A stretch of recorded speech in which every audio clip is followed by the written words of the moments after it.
Ano ang mangyayari kapag pinagkalooban ka ng kapangyarihan ng mga dragon? Hindi lang basta apoy, hangin o bakal ang kayang kontrolin ng mga ito, kundi mismo ang mga elementong ginamit ng mga sinaunang halimaw, at sila ang tinatawag na Dragon Slayer ng fairy tale. Ano nga ba ang Dragon Slayer? By the way, mga kaibigan, palike at subscribe sa aking channel dahil kaunti na lang at maaabot na natin ang 20 subscribers. Yun lang, maraming salamat. Ang Dragon Slayers ay espesyal na mahika na nilikha para pumatay ng mga dragon. Gumagamit sila ng lost magic. Sinaunang mahika na nagbibigay sa kanila ng kakayahang gamitin ang kapangyarihan ng mismong mga dragon mula sa mapanirang apoy, hangin, lason, bakal at maging mga exotic na elemento tulad ng kidlat at tunog. Pero alam mo bang may tatlong uri ng Dragon Slayer? Una na di ang first generation, tinuruan ng mismong mga dragon. Sumunod naman ay ang second generation, nakakuha ng kapangyarihan mula sa Dragon Lacrima. At ang huli ay ang third generation, kombinasyon ito ng parehong training at Lacrima. At ngayon naman kilalanin natin ang mga Dragon Slayer ng Fairy Tail. Una na dito si Natsu Dragneel, ang salamander ng Fairy Tail.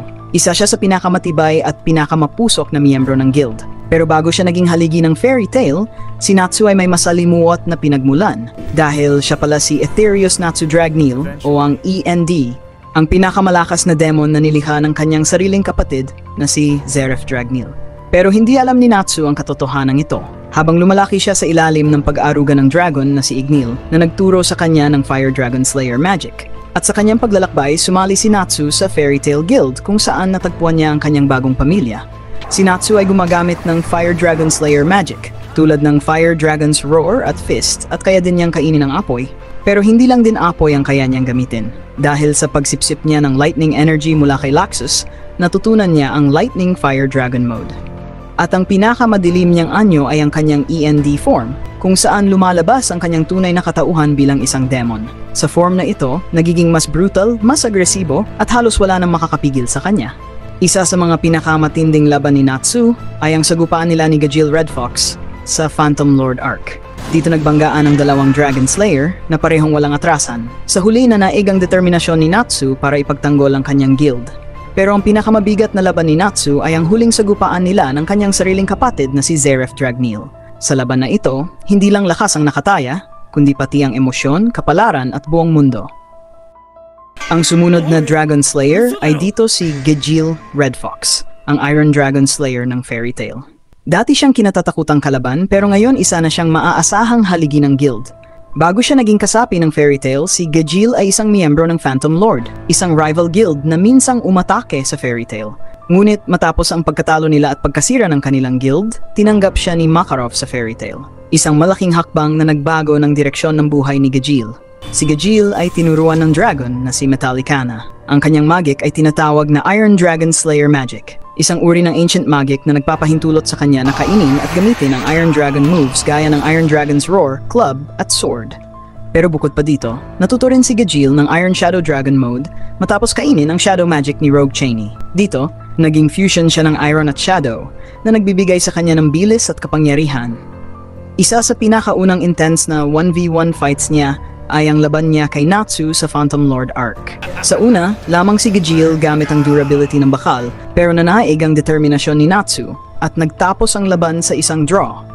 At ang isa pa sa pinaka-iconic na laban niya ay ang huling tagisan nila ni Bloodman ng Spriggan 12. Sa laban na ito, ginamit ni Gajeel ang lahat na natutunan niya, maging ang desisyon niyang magsakripisyo para iligtas ang kanyang mga kasama.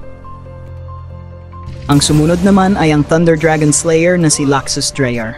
Si Laxus ay apo ng Fairy Tail Master na si Makarov. Mula sa pagkabata nito, itinuon na niya ang kanyang sarili sa pagiging malakas, sa paniniwalang ang lakas ang sukatan ng tunay na fairy tale. Sa sobrang obsessed niya sa lakas, dumating sa punto na pagtangkang i-take over ang buong guild at tinawag niya itong Battle of Fairy Tail. Hindi tulad ni Natsu o Gajeel na pinalaki ng totoong dragon, si Laxus ay isang second-generation dragon slayer. Ibig sabihin, wala siyang sariling dragon mentor. Imbes, isang dragon lacrima ang itinanim niya sa kanyang katawan, na nagbibigay sa kanya gumamit ng Lightning Dragon Slayer magic tulad ng Dragon's Roar, Lightning Body at Thunder Palace. Hindi lang yon. Kaya din niyang gumamit ng Fairy Law, isa sa ultimate spell ng guild, na kayang i-erase ang sinumang itinuturing niyang kalaban. At minsan na rin siyang gumamit ng Red Lightning, isang rare variant na mas brutal at unstable na kayang mag-penetrate sa mismong kalaban. Isa sa matitinding laban niya ay ang Battle of Fairy Tail, kung saan kinaharap niya ang buong guild. Dito, halos wala ni isa ang kayang tumapat sa kanya. Pero sa huli, bumagsak si Laxus matapos ang isang matinding laban kay Natsu. At isa pang standout fight niya ay kay Hades, ang dating master ng Grimoire Heart. Dito, ginulat ni Laxus ang lahat ng bigla siyang lumitaw at binigyan si Hades ng isang nakakagimbal na attack na halos ikatalo niya. Ang pang-apat naman ay ang Dragon Slayer na si Wendy Marvel, ang Sky Dragon Slayer ng Fairy Tail, at isa siya sa mga pinakabatang miyembro ng guild. Bago siya maging Fairy Tail, si Wendy ay original na miyembro ng Kate Shelter, isang peking guild na nilikha upang maprotektahan siya. Si Wendy ay inalagaan at tinuruan ng Sky Dragon na si Grandini ng isang ancient magic na nagbibigay sa kanya na manipulahin ang hangin at gamitin ito. Ang kakayahang ito ay tinatawag na Sky Dragon Slayer Magic na nakatuon sa tatlong bagay: offense, support, at healing. Kabilang sa mga teknik niya ay ang Sky Dragon's Roar na isang burst attack, Arms and Armor Vernier na nagpapalakas sa physical attack ng member.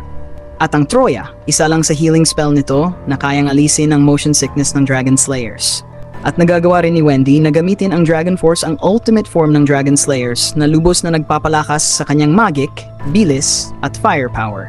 Isa sa kanyang laban ay kontra kay Ezel ng Tartaros. Sa laban na ito, ginamit ni Wendy ang Dragon Force for the first time. Sa kabila ng overwhelming power ng demonyo, tinalo siya ni Wendy gamit ang roar na amplified ng kanyang Sky Dragon powers. Si Cobra ang Poison Dragon Slayer ng Oration 6. Kilala rin siya bilang Eric, at isa sa ilang Dragon Slayers na kabilang sa Dark Guilds. Bago siya makilala bilang Cobra, si Eric ay isang ulila na naging bahagi ng proyektong Dragon Slayer Project ng mga Dark Guild, kung saan binigyan siya ng Artificial Dragon Slayer Lacrima na may elemento ng lason, kaya't isa siya sa tinatawag na Second Generation Dragon Slayer. Bilang isang Poison Dragon Slayer, kaya niyang maglabas at sumipsip ng nakamatay na lason.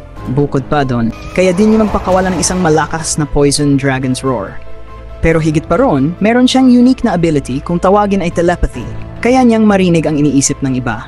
Isang malaking advantage sa labanan. Isa sa mga nakalaban ni Cobra ay si Natsu Dragneel sa Oration 6 arc. Sa una lamang siya, gamit ang poison attacks at ang abilidad niyang marinig ang iniisip ni Natsu. Pero sa kalagitnaan ng laban, natutunan ni Natsu na labanan si Cobra nang hindi nag-iisip ng strategy at umaasa lang sa instinct nito. Ang sumunod naman ay ang third generation Dragon Slayer na si Rogue Cheney, ang Shadow Dragon Slayer ng Sabertooth. Pero bago siya naging members ng Sabertooth, si Rogue ay pinalaki ng dragon na si Skiadrum, ang Shadow Dragon, at tinuruan siya nito ng Shadow Dragon Slayer Magic. At hindi lang yon, dahil gumamit pa si Rogue ng Dragon Lacrima upang palakasin palalo ang kanyang kapangyarihan. Ang Shadow Dragon Slayer Magic ni Rogue ay nagbibigay sa kanya ng stealth, speed at offensive power, tulad ng Shadow Drive, Dragon Roar, at ang Shadow Bindings. Isa sa pinaka-iconic na battles niya ay ang laban niya kontra kay Gajeel Red Fox sa Grand Magic Games. Dito, pinakawalan niya ang Shadow Drive at halos lamunin ng anino si Gajeel. Pero sa hindi inaasahang twist, si Gajeel mismo ang lumamon sa Shadow ni Rogue at nag-transform ito bilang Iron Shadow Dragon Slayer. At ang last na Dragon Slayer ay si Sting Eucliffe, ang White Dragon Slayer, at ang current Guildmaster ng Sabertooth. Pero bago siya naging leader ng Sabertooth, si Sting ay isang orphan na pinalaki ng dragon na si Wastelogia, ang White Dragon, at tinuruan siya nito ng White Dragon Slayer Magic. Ngunit sa hindi inaasahan ay iniwan din siya ng kanyang dragon tulad ng nangyari sa iba. Si Sting ay isang third generation Dragon Slayer tulad ni Rogue. Ang kanyang White Dragon Slayer Magic ay gumagamit ng purong liwanag. Kabilang na dito ang White Dragon's Roar, Holy Ray, Dragon's Claw, and Wing Attack. Bukod sa mga ito, isa sa power-up ni Sting ay ang White Shadow Dragon Mode, isang fusion ng kanyang White Dragon Slayer Magic at ni Rogue's Shadow Dragon Slayer Magic, na nagbibigay sa kanya ng mataas na mobility at unpredictability sa laban. Isa sa mga iconic team battle na nangyari sa Fairy Tail verse ay yung laban nila kila Natsu at Gajeel.